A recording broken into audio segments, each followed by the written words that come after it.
Welcome to the Off the Charts Football Podcast.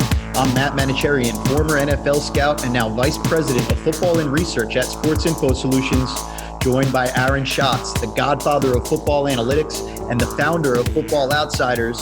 And with us, as usual, is Justin Stein, our producer on the controls. Aaron, we are kind of in the calm before the storm, heading out to the Combine next week. But in the meantime, the NFL seems to be adjusting the rules. So before we get into our main topic for today, I just wanted to ask you what you think about the proposed playoff changes. I'm not a big fan of the change to 7 playoff teams. It's going to make things a lot easier for the not a lot easier for the number 1 seed. It's going to make things a lot harder for the number 2 seed, because the number 2 seed is now going to no longer have the advantage of that bye week. And often the number 2 seed is actually the best team, not the number 1 seed, right? There's lots of years in which, because of tiebreakers or just because of random chance, the team that's the best overall is really number 2 or even number 3, but more often number 2. So I like having a reason to fight to be number 2, right? At the end of the season, there'll be more drama as teams try to be number 7 and get into the playoffs, but there'll be less drama because being the number 2 seed won't matter. So, for example, the way that it went in Week 17 this year with the Patriots losing to Miami wouldn't have mattered very much if Kansas City didn't get a bye week by beating the Chargers, if they just had to host another team, in the wild card round. The other reason I don't like it is, a little selfish, but 6 games in one weekend is really tiring. For those of us who are hardcore fans or who work in the industry, and I'm not trying to cry, woe is me, I have to write about football for a living because I love my job. But this goes for people, I think, who are hardcore fans as well, even if they don't write about football for a living. To go 3 games a day for 2 straight days is exhausting. Like, I can't do the quadruple headers when they start with a game in London in the morning. Not to mention, for some people out there are going to be some fights with the significant others. Yeah, no, it's fun, and the child in me likes the idea of it, but I'm with you. We focus in on these games hard. We're not just watching them, really.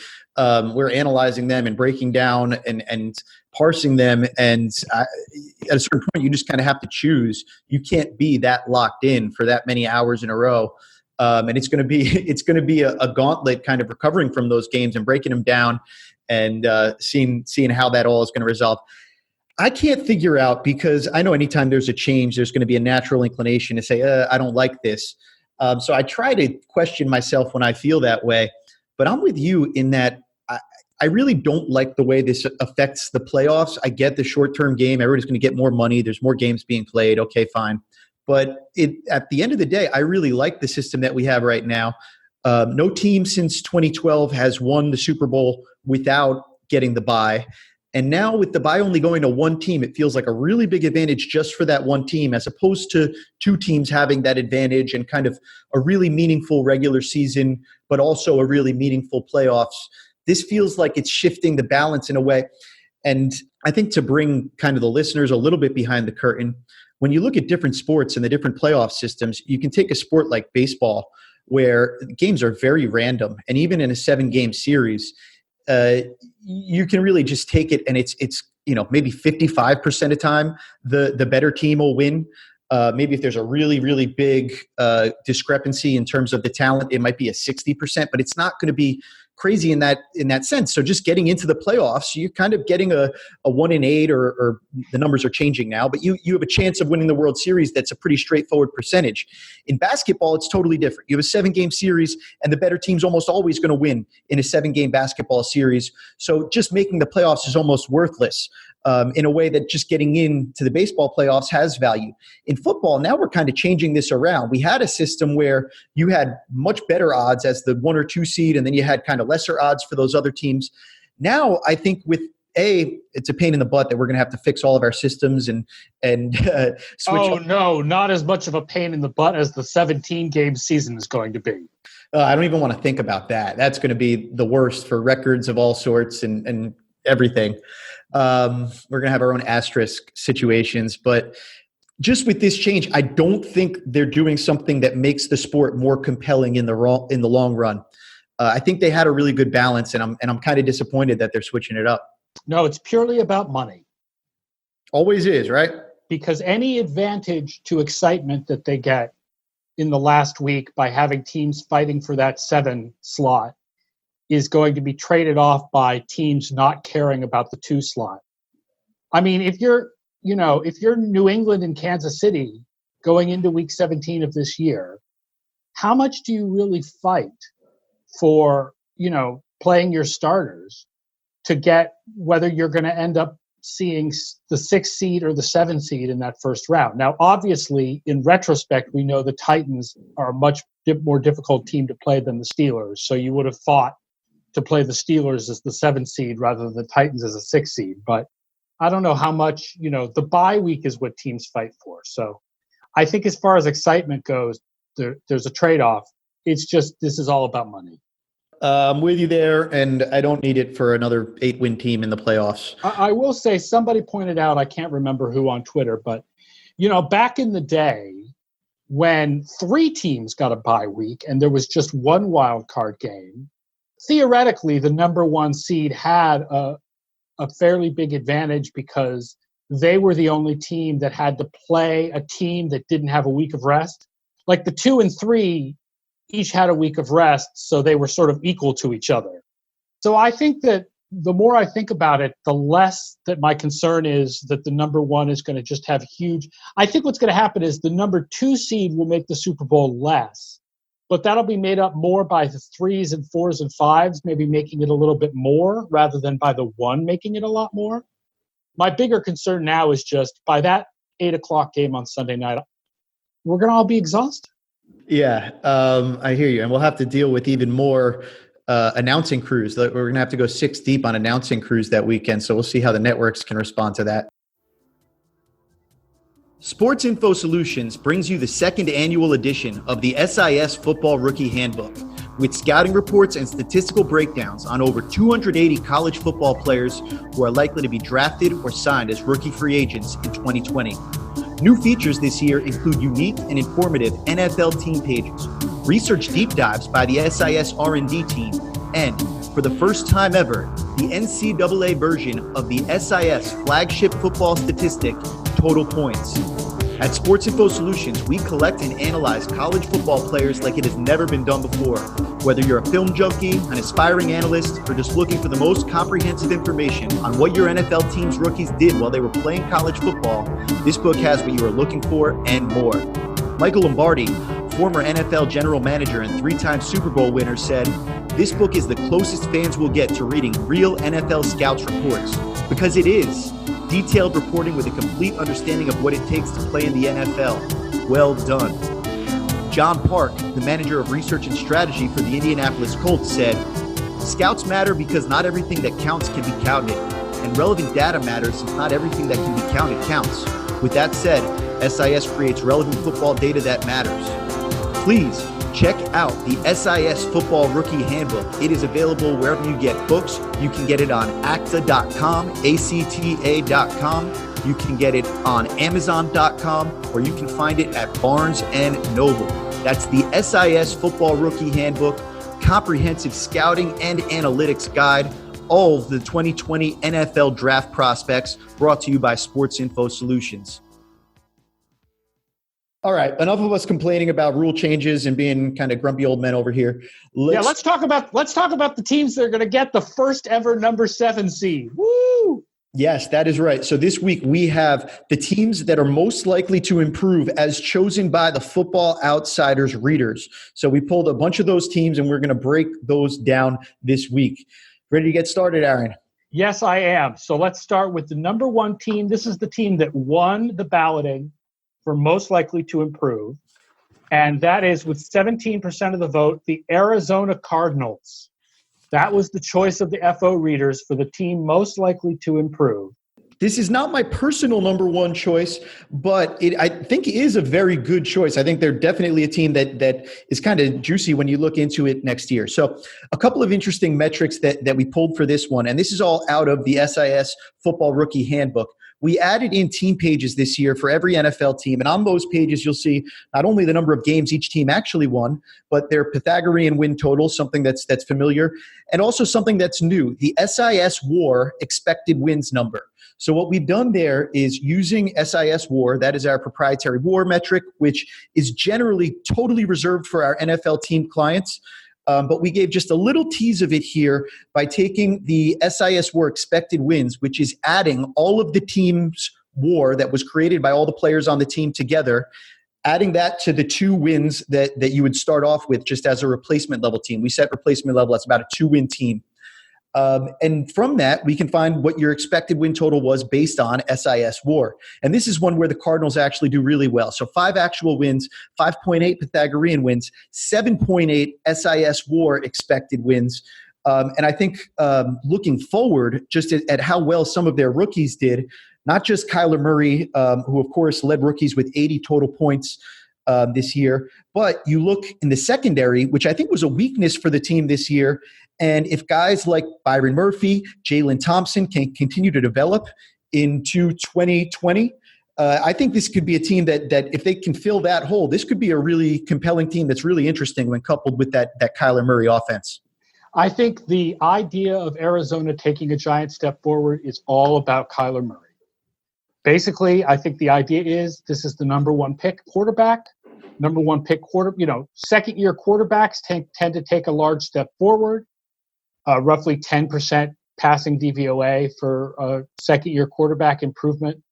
Number 1 pick, you would think, would be even more likely to improve.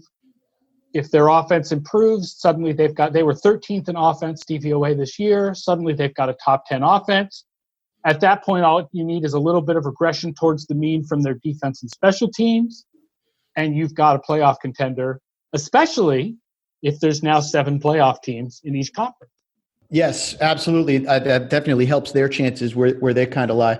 Going back to that secondary, it was trouble whether they were in man or zone. So from their team page, we've got on there, they were 32nd in the league in man coverage last year, 28th in the league in zone coverage based on EPA per play. So really rough numbers there on the back end. But like we mentioned, they filled in trying to draft a lot of those secondary players, and then on offense, drafting some receivers to go along with their quarterback. Those were some of the weakest positions on the team, along with offensive line this past year.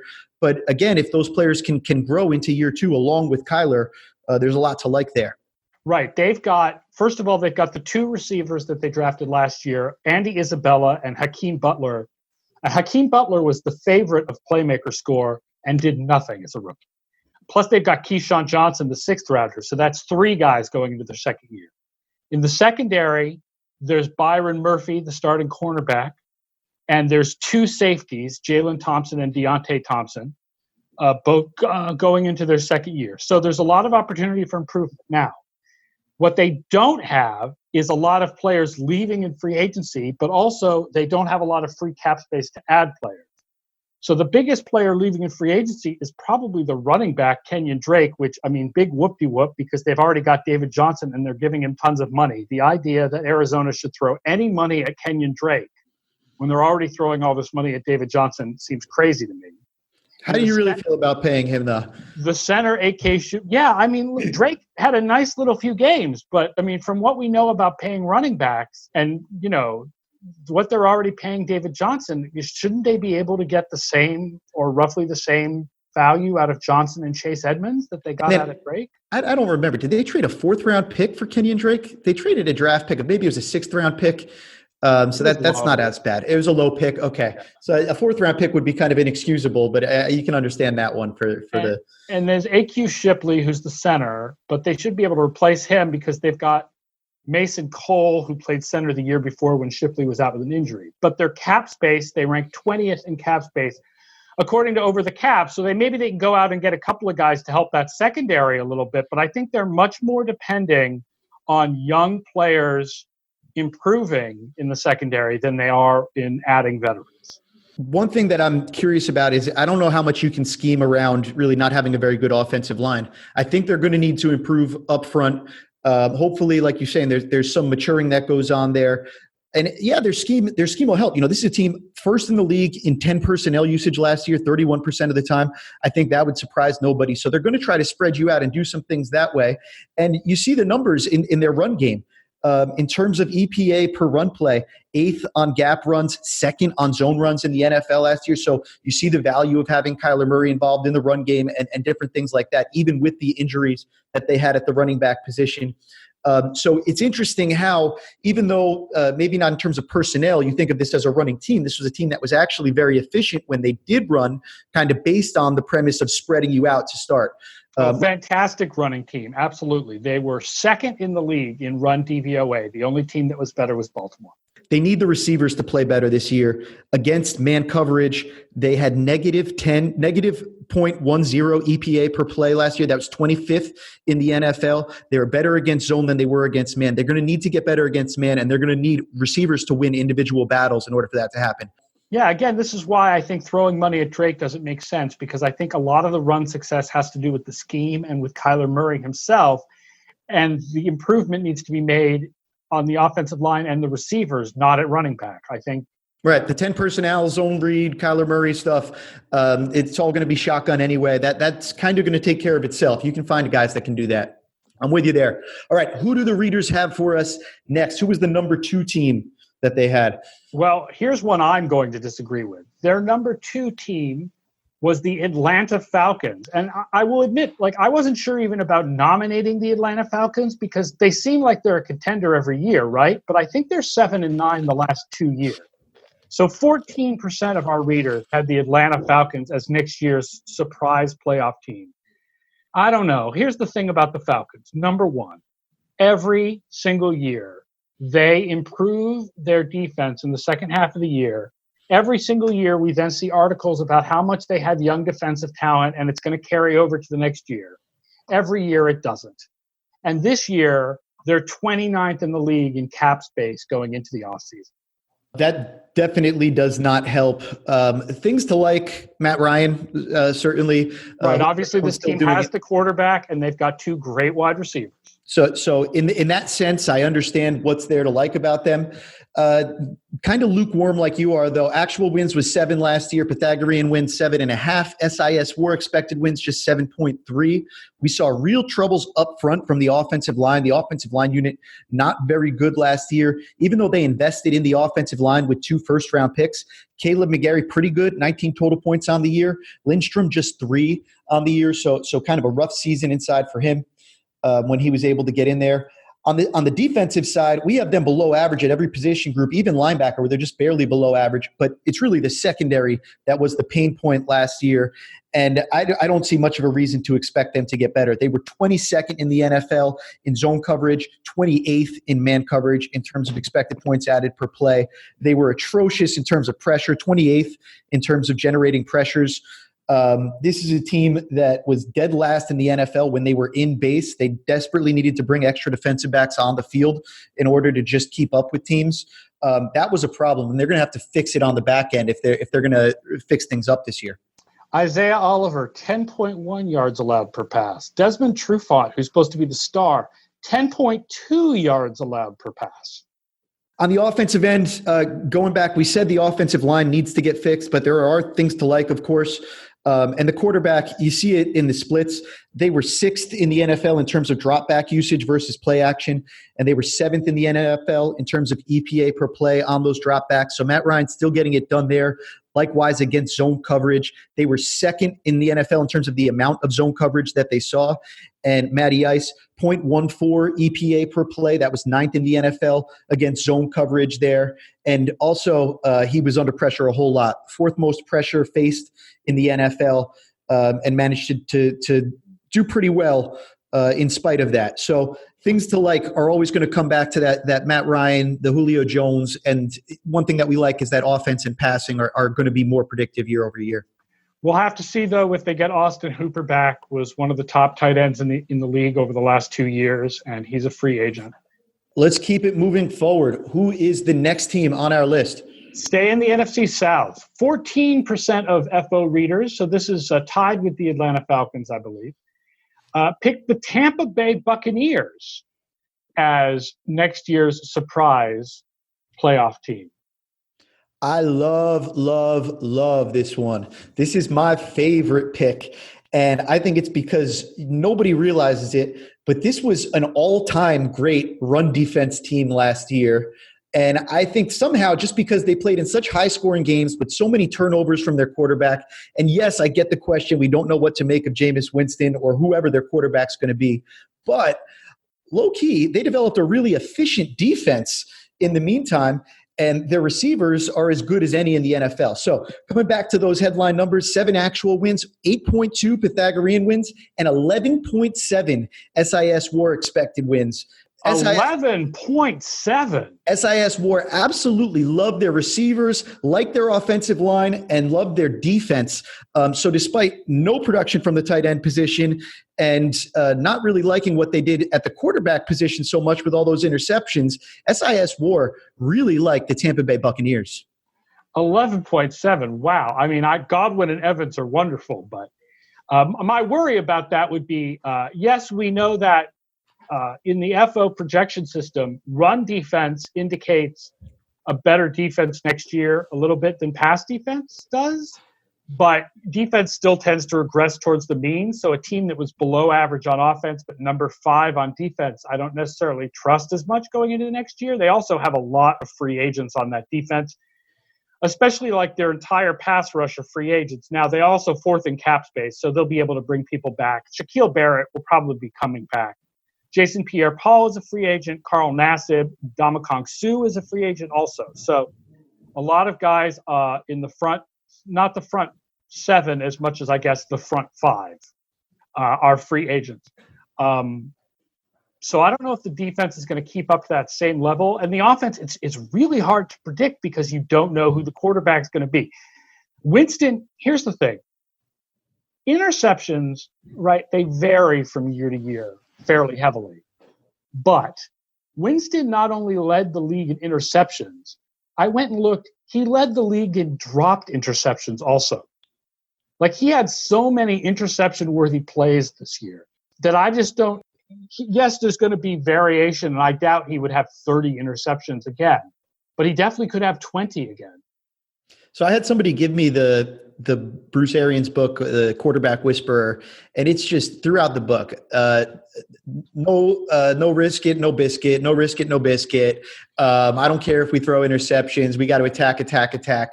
And I think he actually found somebody that makes him kind of regret that philosophy. I think this is a team that is going to move on from Jameis Winston. And I think that if the defense can maintain, you make a great point about expecting some regression and some personnel possibly changing there.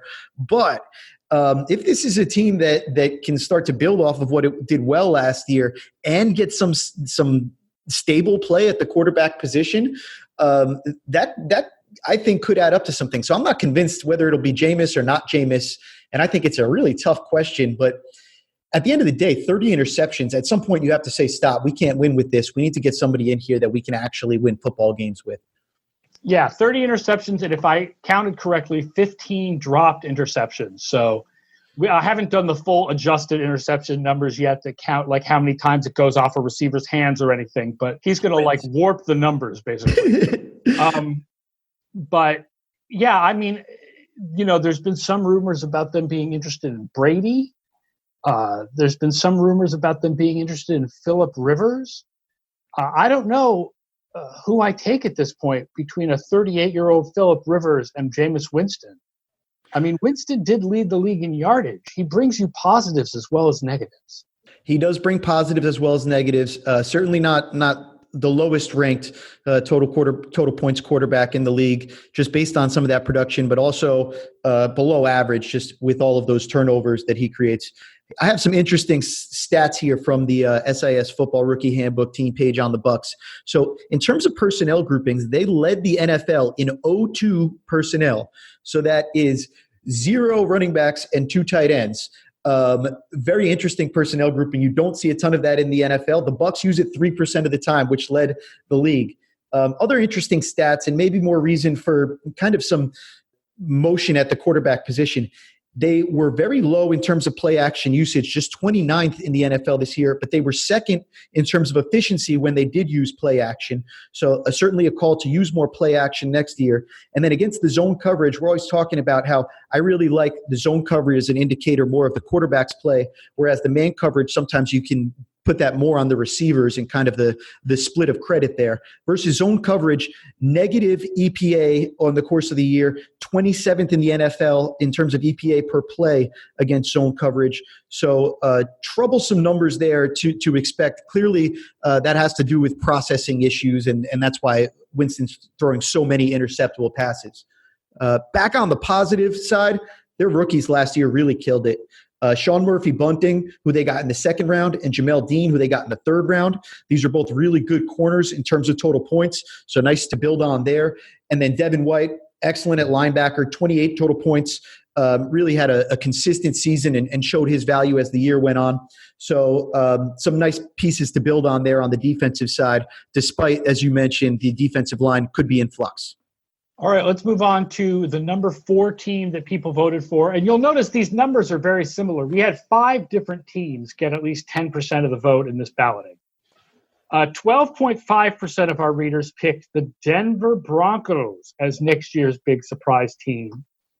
And just like picking Arizona is a lot about the idea that Kyler Murray will take a big step forward, I think picking Denver is a lot about the idea that Drew Lock not only will take a big step forward, but that they were much better when Drew Lock was the quarterback.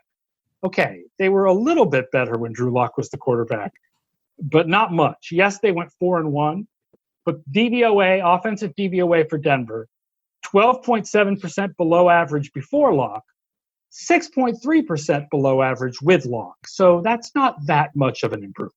Yeah, it's funny. This was a team that was their Pythagorean win total was way outperforming their actual win total until the Drew Lock change, and then we kind of saw the opposite thing happen. They outperformed over the latter part of the season over how many games you'd actually expect them to win. So it ended up working out. 7 actual wins, 6.7 Pythagorean wins, 7.3 SIS WAR expected wins, and more of their strength was on the defensive side of the ball. Even with the loss of Bradley Chubb, they had some good production from the defensive line, from the edge position, from safety. This was a team that offensively was in 21 personnel, third most in the league. I thought that was pretty interesting.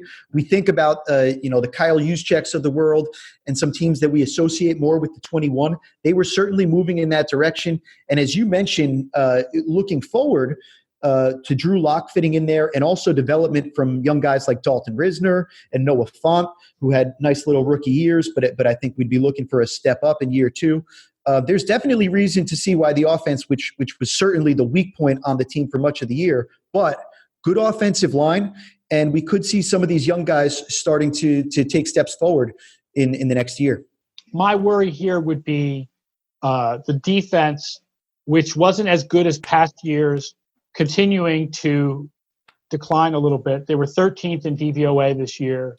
A lot of free agents, the whole defensive line, Chris Harris, Justin Simmons. Yes, they do get Chubb back. Denver was the number 1 defense in the red zone in 2019. And that is when you're, number 13 overall, but number 1 in the red zone, you're probably going to see some regression to the mean in the red zone there, and that's not good for them. So Drew Lock, I think, is a moderate prospect, I guess, but I'm not a huge believer. So I think I don't know if I'm really in favor of this one, of Denver as being a big turnaround team.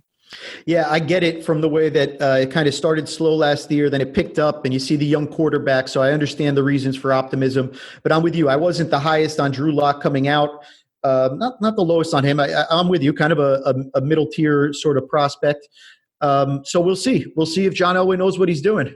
It's really interesting how the one score games really did turn around. Early on, they had a couple of 1-score losses, and then the last 5 games, the Drew Lock games, they won by 3, they won by 1, then they won by 10, and I think the big game is the one where they beat Houston by 14.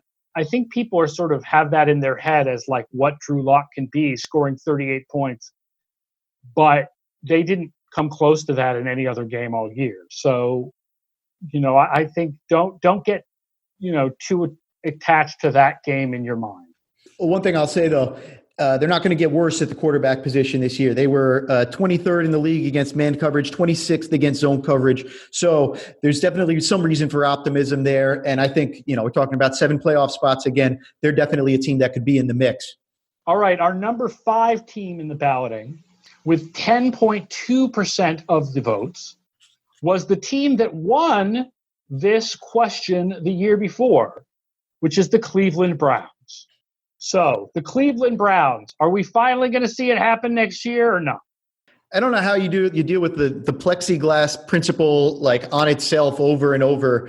I don't know how that like compounds or anything like that. But the numbers would tell us that this was a 6-win team, 6.2 Pythagorean wins, and 6.0 SIS WAR expected wins. So they performed about exactly as well as they should have. And then when you look at the position breakdowns, you see good performance on offense except for the quarterback position, and you see a defense that really struggled last year.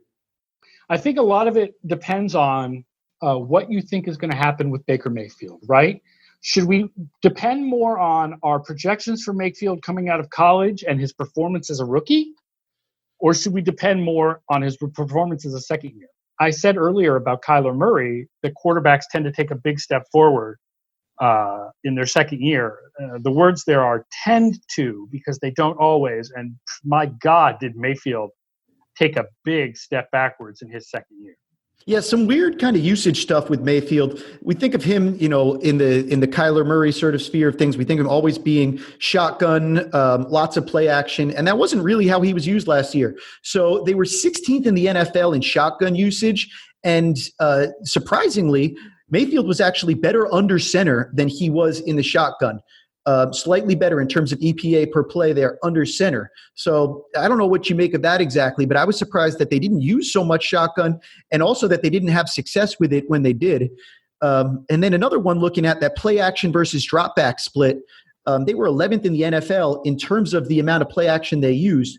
0.10, positive 0.10 expected points added per play with play action, negative 0.11 expected points added per play on the straight drop back game. They need to be a top 10, a top 5 play action usage. I think that's really the key thing. And that might sort of explain some of that shotgun under center split, because we know about the effectiveness of play action under center relative to shotgun. But this is a team that it is night and day when they're using the play action versus the drop back game. That scares you if you have to kind of play left-handed and be in one of those drop back games. But in the meantime, they've got to get the play action going. Yeah, I agree with that. And, at least you don't have to convince them. We talked about Tampa Bay being really good in play action, but not using it much. And I think someone has to show Bruce Arians the research that shows that the amount that you run or the quality of the run doesn't actually matter for play action, and that you can play action all you want, even if you don't run the ball much. Well, one person we know has seen the research is Kevin Stefanski, who will be taking over the Browns. I was going to say, and they don't even need to see the research because they've got a good running back in Nick Chubb, and they've got a good running. I don't think anybody would need to convince them, oh, your running game's not good, but you can play action anyway. I think that even if you're thinking old school, like we need a good running game for the play action to work, and you're Cleveland, you think you have a good running game, so the play action would work. The other thing I'll say is they have very few free agents. So going into next year, they are 8th in the league in cap space. But the only major free agents I guess they have are Joe Schobert, the middle linebacker, and Demarius Randall, free safety. They were already not going to bring back left tackle Greg Robinson, and that's before Greg Robinson got caught with 9,000 metric tons of weed. Like unbelievable amounts. What is he doing? Traffic, like you already hit the lottery. You got drafted way too high. You've had an NFL career. Like, what are you doing, man? Did you hear about the Uber driver involved in it too? No. What's the deal with the Uber driver? I couldn't even really follow this story, but like he basically like met an Uber driver and was paying the Uber driver to help take him across the border or help him get from Arizona back to wherever. Like it was bizarre story, but I'm happy it helped me through my February doldrums. Well, they definitely will need a new left tackle. The good thing is they've got a lot of cap space and they've got good draft picks to find one. And I think this is a team that could add talent We know they're getting Myles Garrett back. The suspension got commuted. If Baker Mayfield can be what he was in the second half of his rookie year, this is a playoff team again. Not again as in they've made it recently. Again as in we're back to the same expectations that we had going into 2019.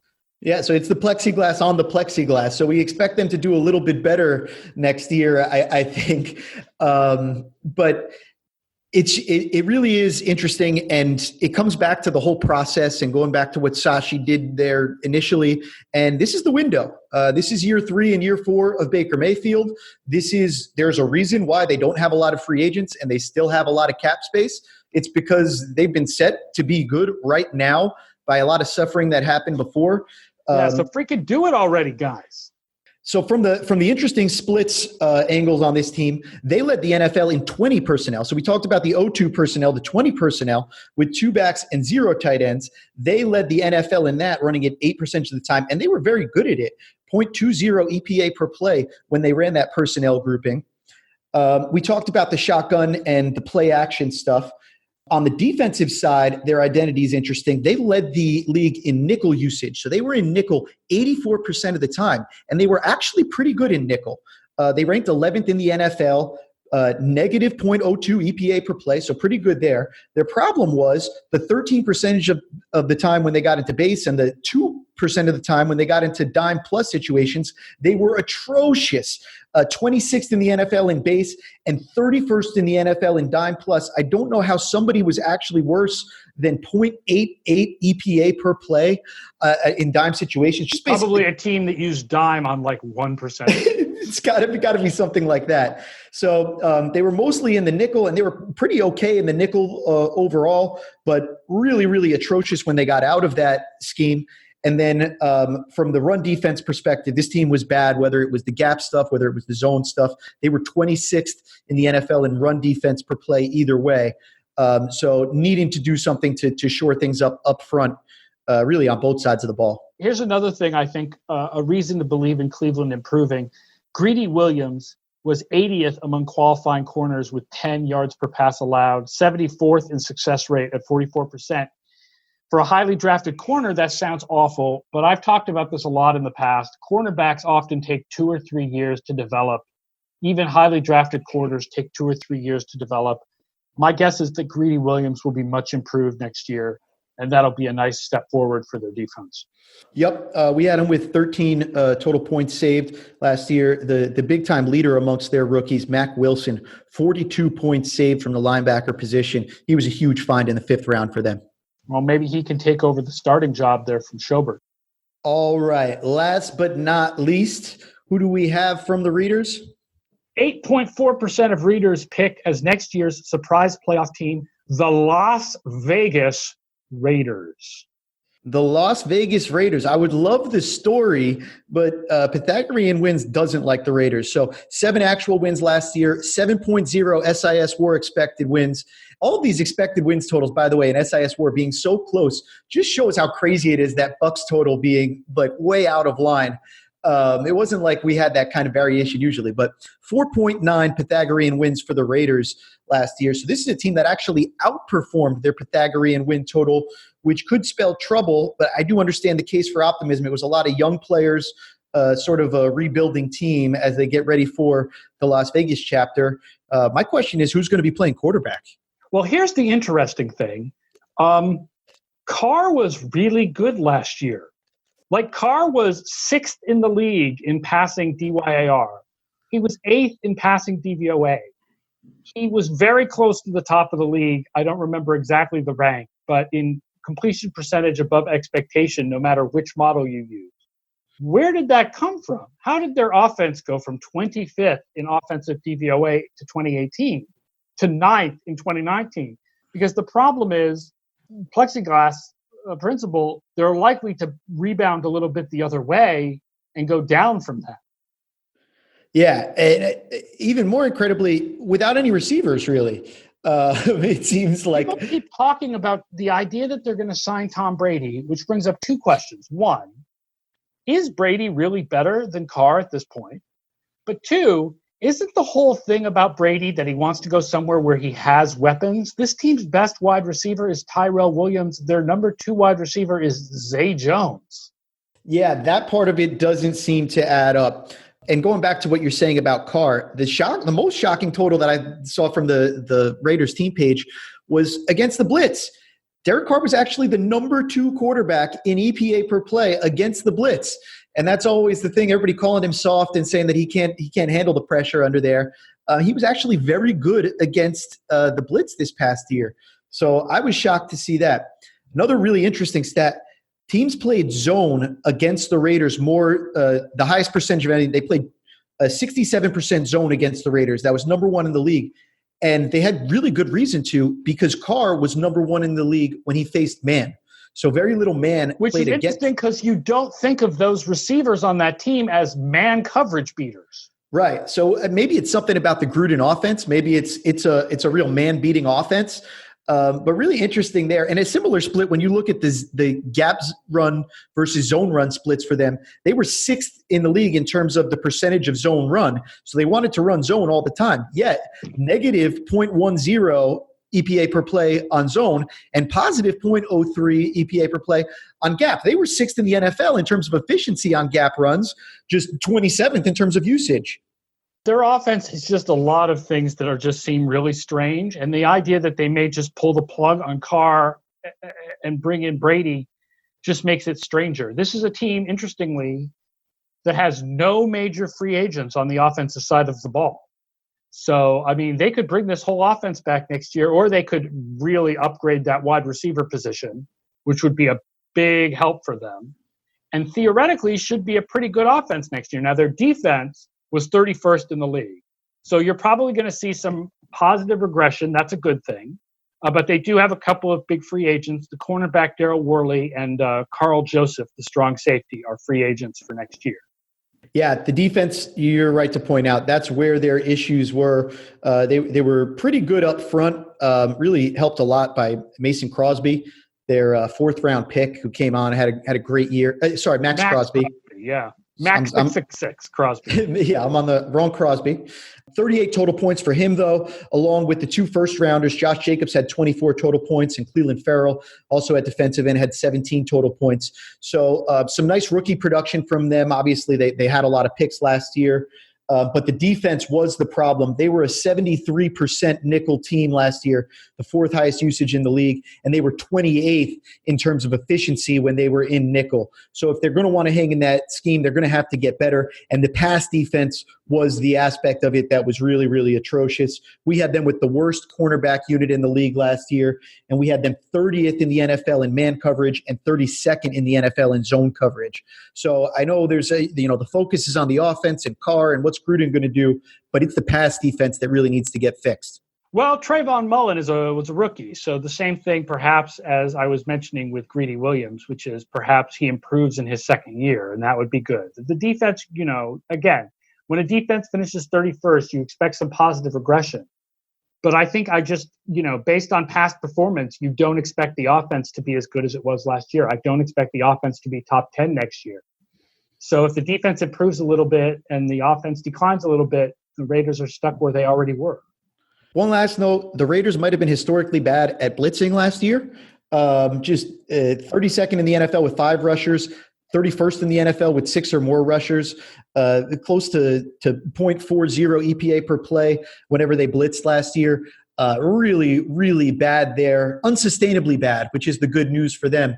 So, again, reason to think that the defense can't continue to be that bad next year, but going to have to do something to fix that up. Yeah, I don't see the offense taking a big step forward, even though I think the defense should improve. All right. So an unfortunate note there for the Raiders fans, but I have a feeling the people of Las Vegas will not care what we think. And I have a feeling that the people of Oakland are still rooting for them, even though they left town. Or from L.A., where I think the most Raiders fans actually which is where they should have moved in the first place, because that's where they have the biggest fan. Yeah, get the Chargers. The Chargers should have been the ones to go. All right. We just figured it out. We made the league better. On that note, thank you to all of the listeners. It's been fun talking about some of these teams that you thought would be the biggest improvers for next year.